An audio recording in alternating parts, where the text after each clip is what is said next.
Yo, what's going on? It's Terrell, Hall of Fame, D-Line, and all that other good shit.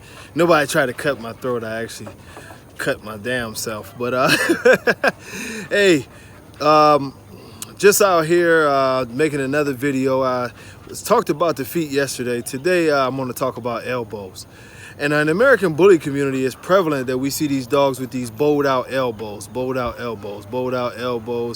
and even in the rear end being heavily cow-hawked, which for those who don't know what cow-hawked is basically the feet slanting in towards each other. The feet placement, leg placement is very, very crucial. That shoulder area and the elbows should be straight up and down. Think about a table, you know what I mean? When you're making a table, the tables that can hold the weight properly, not those fancy tables, but the tables that can hold the weight properly have straight up and down. The reason being is weight displacement. Now, when your dog has bad elbows or those bowed legs, that is extra stress on the elbows. What we've come to see with the American bully is you have a lot of dogs who are very stiff in the rear end, and they're also very, bad front end movement. A lot of that comes from torn ACLs. For those that don't know what the ACL is that's the ligament that's on the outside of the elbow.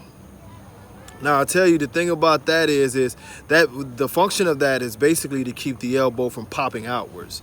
Well, without proper displacement, that ligament is under constant stress because there's a bow there, so it's harder for that elbow and that ligament to support the weight. The ligament is not supposed to have that kind of stress on it. If the weight is up and down, the weight displacement will be right on top of the bone, transfer to the ankle, transfer to the foot. If the elbow is turned, the weight displacement goes heavily onto the ACL, which we've seen a lot of dogs tear, and it shows up in their gaits. Sometimes it gets stiff during the healing process, and it also happens in the rear end with the dogs that are cow-hawked because you have a turn to the leg. I'm going to tell you like this. These dogs basically should not be bred. That is a deformity. When we have kids, our kids are bow-legged. We use braces, we do other things to make sure that the legs go back straight in most cases, so that kid can have as normal of a life without pain or whatever that they can. It should be the same way with dogs. This is not a gene that we want to put into our dogs. Really, most dogs that have those bow legs like that, now that once they tear their ACL, they start compensating up top, and they compensate through the back area. And this is one of the reasons why sometimes you see that slant in the back, is because you'll see the dog overcompensate, and one of the ways they overcompensate is by lowering the back to try to relieve the stress, therefore putting extra stress on the spine.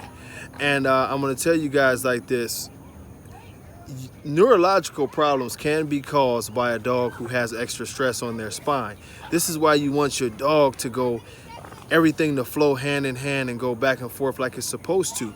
Elbows are important. They tell you, oh, it's just an elbow, but it adversely affects the hips, it adversely affects the shoulders, and like I just told you, it can adversely affect the back. And on top of it, think about it, when the legs are bowed, it adversely affects the ankle area and the paws, because the angulation is off, so the paws have extra stress down low also. One flaw leads to another, which continuously puts stress on there. Yes, everything does matter when you're putting a dog together.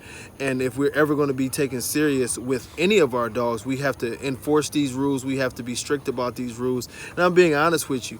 The elbow issues, and we've already talked about the feet issues, this causes the dog a dramatic amount of pain and a painful life. Most bow-legged, weird feet dogs do not live healthy, long, good lives. It's a ton of stress, and eventually the stress takes a toll on its whole body. It's something to think about when you're picking your puppies. It's something to think about when you're putting out litters, when you're picking studs, all of this. Pick a dog with straight legs, solid feet, and put that into your gene pool. Stop making excuses and adding in things that are ultimately going to be a big detriment to you and to the community. Tomorrow, I'm trying to reel them out and go step by step, piece by piece. We're going to talk about hips, and we're going to talk about shoulders. A huge problem in our community, and really, you're going to take it, some of y'all going to be like, how? And I'll explain tomorrow, but it's a life-threatening condition. Very much so. Very much so a life-threatening condition that's been proven. So it's something to take serious. But tomorrow we'll talk about hips, and we'll talk about shoulders. And also we're working on getting the radio show back up. We're thinking probably by Sunday we'll be back on next Sunday. We're waiting on the phone to come in because out here I can't get service. That's why some of the last shows were pretty choppy. But we're going to get that fixed, and we're going to be back. Register your damn dogs, tbkc.com, or hit me up at tbkcgmail.com, and one of us will answer you. Get these dogs registered. We got people on the line from Cali. We get nose taken together, Arizona. So we finally starting to move, y'all. Get with me. Much love. Peace.